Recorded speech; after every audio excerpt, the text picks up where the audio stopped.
If you're putting your house up for sale this spring, the big decision that could make or break your efforts is your asking price. So just how do you determine the right amount that appeals to both you and to the buyer? Here to talk about that less than simple issue is Eldad Moraru of Long & Foster.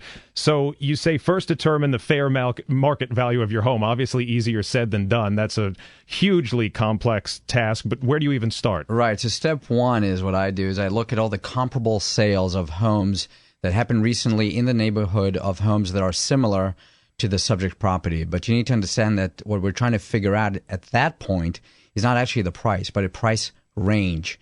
So your home may be worth somewhere between $730 and $760. Then we got to move on to the next step of where do we price it. Right, but my house isn't going to be worth $1.2 million because I have a nicer kitchen and a slightly bigger backyard.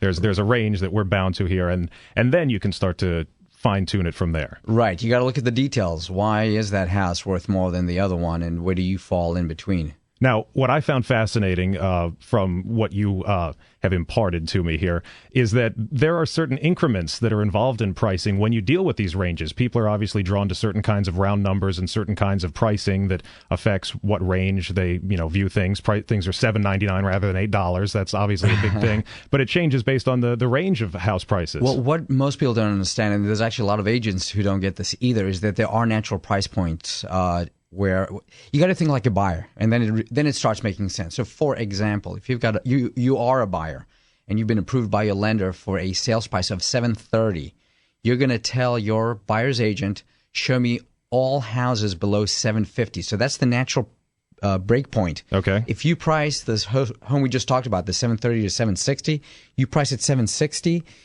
You do not exist to those buyers. They don't even know you exist, and you've probably eliminated 90% of the real buyers for your home. And in a similar vein there, a lot of people assume that they have to build in that buffer into their asking price because they want to leave some room for negotiation, and sometimes say that it's okay that I'm asking too much for my house because when the chips are down, I'll be able to come to a real fair price for my home. But that often doesn't work, you say. That is a huge mistake, and I hear it all the time. And what people don't understand is, as a seller, what you are truly looking for are what I refer to as the ready-to-buy-now buyers.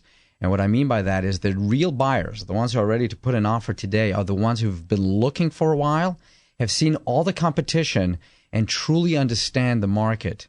And they know if you're overpriced, they're going to move on. And those are the buyers we really want to entice. And we have a lot of smart buyers out there right now. There's extremely anyone who's in this real estate market has seen the amount of volatility and all the complexities. We talk about subprime mortgages and all kinds of lending agreements now.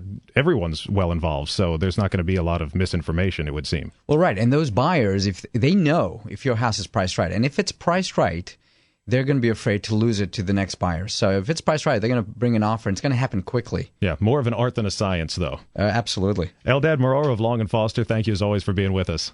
Thank you. 1124.